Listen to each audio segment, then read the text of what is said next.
और इस वक्त हम सीधे मेहमानों का रुख करेंगे इस दो बड़े मुद्दे को लेकर। शिवम त्यागी बीजेपी के नेता इस वक्त मेरे साथ स्टूडियो में मौजूद है, आपका बहुत स्वागत। आनंद दुबे शिवसेना यूबीटी से आपका भी बहुत स्वागत। सुजाता पॉल कांग्रेस पार्टी से आपका भी स्वागत है। सौरभ दुबे इस वक्त मेरे साथ स्टूडियो से, राजनीतिक विश्लेषक, आपका भी बहुत स्वागत है। मैं सबसे पहले बीजेपी का रुख करूंगी और सीधे मैं शिवम जी आपके पास आती हूँ। सोनिया गांधी ने ये सवाल उठाया है कि आप लोग आम सहमति की बात करते हैं, लेकिन आप लोग जब 18वीं लोकसभा को लेकर जो पहला सत्र है उसमें बोलने नहीं दे रहे विपक्ष को, तो ये 2014 वाली विपक्ष नहीं है, 2019 वाली विपक्ष भी नहीं है, ये मजबूत 2024 वाली विपक्ष है। तो सोनिया गांधी की शिकायत आपसे सीधी सीधी ये है कि बोलने क्यों नहीं दे रहे हैं? रोका किसने? बिल्कुल किसी ने नहीं रोका। मेरे तो दो तीन छोटे छोटे सवाल हैं और मुझे लगता है कि कांग्रेस के प्रवक्ता, राष्ट्रीय अध्यक्ष से लेकर जो चाहे उनका जवाब दे दे।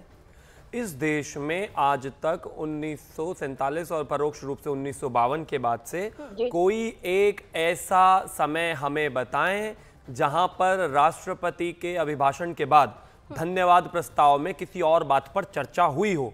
इस देश में बम धमाके भी हुए, इस देश में हमले भी हुए, इस देश में पेपर लीक भी हुए, लेकिन कोई एक ऐसा इंसिडेंट के अभिभाषण, राष्ट्रपति के अभिभाषण के बाद धन्यवाद प्रस्ताव में कोई दूसरा विषय उठा ही नहीं आज तक।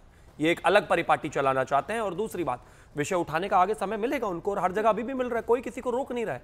और जहां तक बात उन्होंने कहा कि 2014 वाला विपक्ष नहीं है, 19 वाला विपक्ष नहीं है, हाँ बिल्कुल ठीक बात है। हम तो मानते हैं कि अच्छी बात है, रचनात्मक मुद्दों पर जो है बहस होनी ही चाहिए, लेकिन पूरी उम्मीद है कि बहस होगी, पूरी उम्मीद है कि हंगामे के हेठ जो है सत्र नहीं चढ़ेगा, पूरी उम्मीद है कि आने वाले समय में जिन विषयों को लेकर जो है इनको कुछ सीटें मिली हैं उन पर जवाब देंगे। जो आपने बातें उठाई है सुजाता जी, ये परंपरा भी रहा है और हमने साल दर साल देखा भी है, हर मॉनसून सेशन हो, विंटर सेशन हो, हर सेशन में देखा है कि जब राष्ट्रपति का अभिभाषण हो उसके बाद परंपरा यही रही है कि जिन जिन मुद्दों पर बात होती है वहां से बहस की शुरुआत होती है। लेकिन ऐसे वक्त में सोनिया गांधी को एक चिट्ठी लिखने की जरूरत क्यों पड़ती है?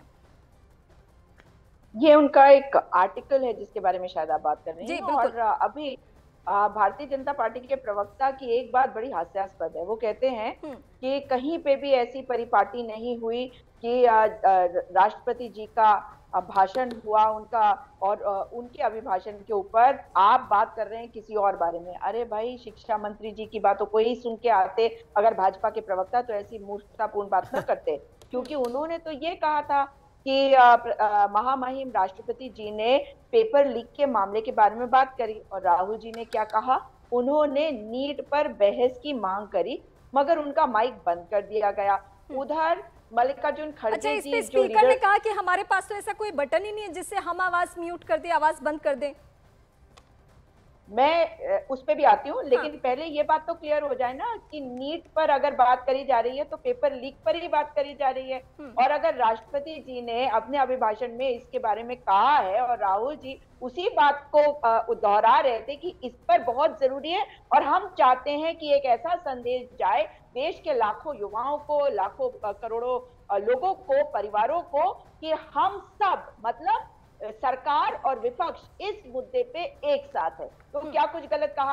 अब दूसरी बात पे आते हैं कि आपने और हमने सबने सुना कि वो जो बटन है वो बंद कर दिया गया। वो बटन का जो कंट्रोल है ना, वो भले ही ना हो ओम बिरला जी के पास, मगर निश्चित तौर पर वो ऐसा बटन है के पास तो है।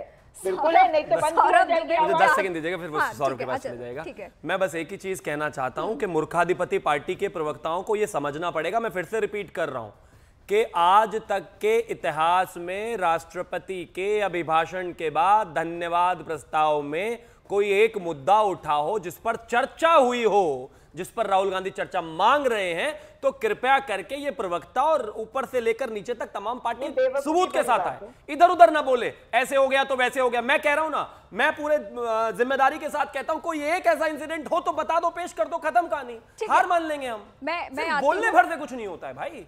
एंकर महोदय, एक छोटी सी बात जरूर कहना चाहूंगी। सौरभ दुबे, छोटी सी बात। मैं दोनों ही चेहरों को सुन चुकी हूँ, कांग्रेस पार्टी और बीजेपी को आप भी सुन रहे हैं। चिट्ठी लिखी गई और जाहिर सी बात है ये भी लोकतंत्र में उन्हें अधिकार है कि वो मुद्दे पर बोले, लेकिन क्या आपको भी ऐसा ही होता हुआ दिख रहा है कि मौजूदा जो सत्ताधारी दल हैं वो बोलने नहीं दे रहे हैं?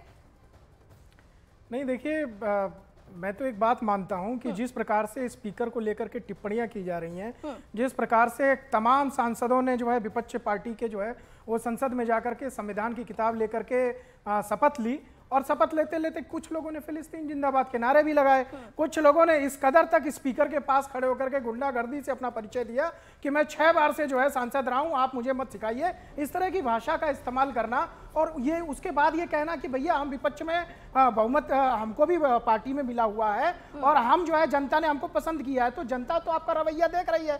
देखिए मैं मानता हूं 100 सुनार की एक लोहार की, सीधी सी बात है। अगर भारतीय जनता पार्टी 240 अपने दम पर आई है तो आप उससे अगर बात करते हैं तो किस प्रकार से बात करेंगे? क्या 99 वाले बात करेंगे, 37 वाले बात करेंगे, 27 वाले बात करेंगे? कुल मिलाकर के 10 से 12 पार्टियों को जब आप जोड़ देते हैं तब जाकर के भारतीय जनता पार्टी के एकमात्र आंकड़े 240 को आप छूने का प्रयास कर पाएंगे, नहीं कर पाएंगे वो भी संभव नहीं है। तो इस प्रकार की बातें विपक्ष जब करता है तो कहीं ना कहीं वो जनता के बीच में हो सकता है भारतीय जनता पार्टी की कुछ नीतियों में कमी रह गई उत्तर प्रदेश में, वहां पर अगर उन सीटों का लाभ समाजवादी पार्टी को मिल गया, कांग्रेस को मिल गया, तो इसका मतलब आपको अपने आचरण को जो है संसद में सुधारने की जरूरत है विपक्ष को। आपके हिसाब से ये है कि विपक्षी खेमा भी ऐसा आचरण कर रहा है जो लोकतंत्र के लिए या खासकर संसद के लिए संविधान की किताब लेकर के मजाक उड़ाया जा रहा है। संविधान की किताब लेकर के आप वहां स्पीकर के बगल में खड़े होकर के धमकाने का प्रयास कर रहे हैं। आपके नाक के नीचे कोई कहता है फिलिस्तीन जिंदाबाद, देश को शर्मसार करने वाली बात। जो हिंदुस्तान जिंदाबाद बोलना चाहिए वहां फिलिस्तीन, उस पर विपक्ष की एक टिप्पणी नहीं आती है। और वहां पर आप जो है बार-बार जो है भारतीय जनता पार्टी के सांसदों के ऊपर। सुजाता जी, आपको नहीं लगता कि इस चिट्ठी में इस बात का भी जिक्र होना चाहिए कि फिलिस्तीन आप जी आप इस आर्टिकल की बात कर रही हैं, तो सच्चाई ये है कि हमें जिस मुद्दे पे बात करना हम तय करेंगे। और सोनिया जी ने आप देश की मजबूत विपक्ष है, नहीं बिल्कुल नहीं। एक मिनट रुक जाइए, कोई संसद में आके फिलिस्तीन का नारा लगा दे और आप कहेंगे कि हम अपने हिसाब से मुद्दे तय करेंगे, क्योंकि जिसमें आपको बीजेपी को घेरना है उसी मुद्दे को उठाएंगी, आपका ये कहना है? हाँ नहीं सुनिए, जब ये आप अगर इस आर्टिकल को पढ़ेंगी तो आपको साफ दिख जाएगा कि उसमें ये कहा जा रहा है कि प्रधानमंत्री को जिस तरह की वो बातें कर रहे हैं वो दोहरा चरित्र दिखा रहा है उनका, क्योंकि एक तरफ वो सबको साथ लाके कंसेंसस की बात कर रहे हैं मगर वो आमना सामना कॉन्फ्रंटेशन की पॉलिटिक्स कर रहे हैं। हम इस विषय पे बात कर रहे हैं। अब विषयांतर तो यही होगा ना कि जिस विषय पर बात हो रही है और जिन आज का एक और बड़ा मुद्दा है, एक चीज बताइए। इन्होंने कहा कि भाई वो कहते हैं कि कंसेंसस की बात चाहिए लेकिन आकर बिल्कुल विरोधी बात करते हैं। मेरा छोटा सा एग्जांपल है, इनको डिप्टी स्पीकर वाली बात पर बड़ा दर्द है।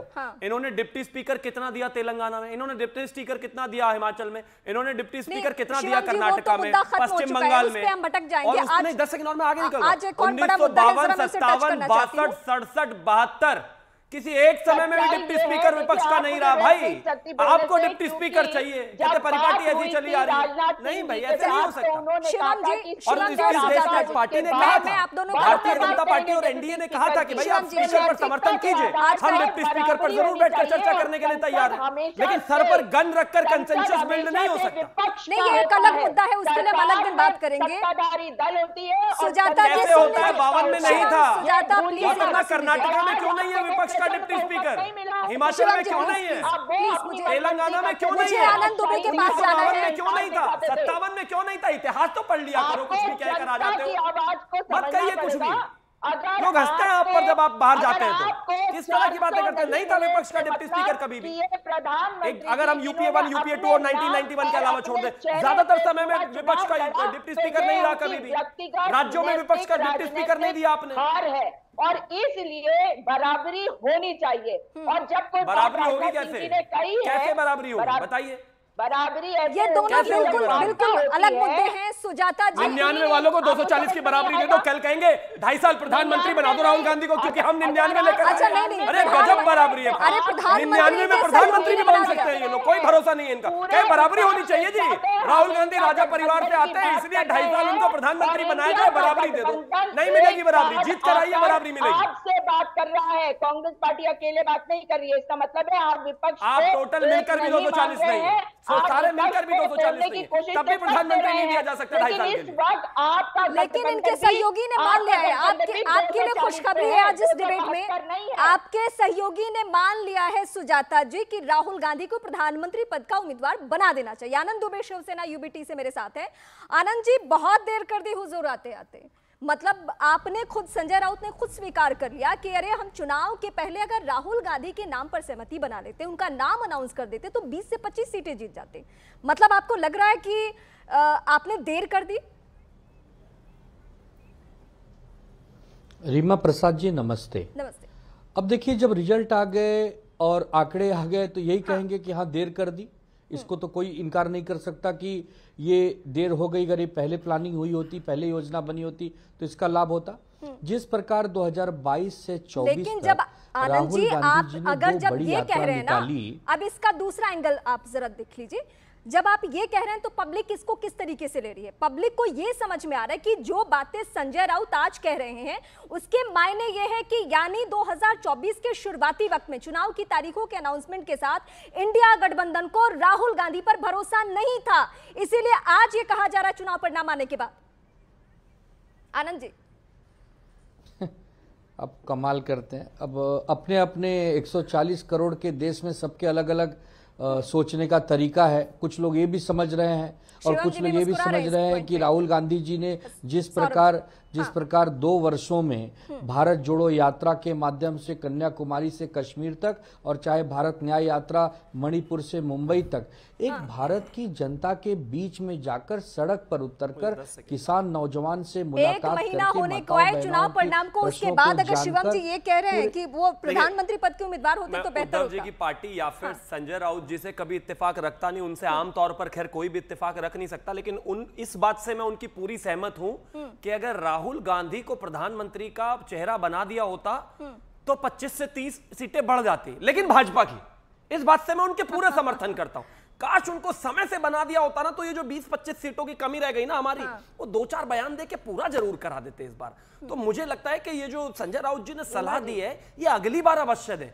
5 साल ये लीडर ऑफ ऑपोजिशन रहेंगे ना, देख लेना कैसा कैसा गुड़गोबर करेंगे, ये देश भी देखेगा। ठीक है सुजाता जी, आपके बोलने के साथ साथ एक सवाल भी, क्या इस बात को आप मान नहीं है ये वही उद्धव गुट की पार्टी है शिवसेना या फिर समाजवादी पार्टी या फिर बिहार में आरजेडी, इन तमाम पार्टियों ने, यहां तक कि आम आदमी पार्टी दिल्ली में, किसी ने कांग्रेस पार्टी को उस तरीके से भरोसे में नहीं लिया, सब जगह सीटें कम दी गई और आज कहा जा रहा है कि अगर राहुल गांधी प्रधानमंत्री पद के दावेदार होते तो 20 से 25 सीटें बढ़ जाती। मतलब भरोसा तो राहुल गांधी को किसी पे नहीं था ना। पहली बात तो भाषा और मर्यादा जिनको तैयार किया प्रधानमंत्री जी ने, उसके बारे में बात करते हैं। 343 से 292 पे जो पहुंचे हैं। मैं आपसे आम की चर्चा कर रही हूं। पूरी बात मैं बिल्कुल की बात हो रही थी, नहीं क्यों बोल रही हैं आप? नहीं सुजाता जी, मैं पूछ कुछ और रही हूँ, जवाब कुछ और। सुजाता जी मैंने ये पूछा है कि आपके सहयोगी दल पहली बार खुल के बोल रहे हैं, मैं आपको वही बात खुश होके ही सही, इस पे प्रतिक्रिया तो दीजिए। हाँ थोड़ा धैर्य रखिए ना। समय नहीं है, कैसे धैर्य रखूं? नहीं कोई बात नहीं, बोलूं और हारना उनको, ऐसे कैसे बोलूं या समय नहीं?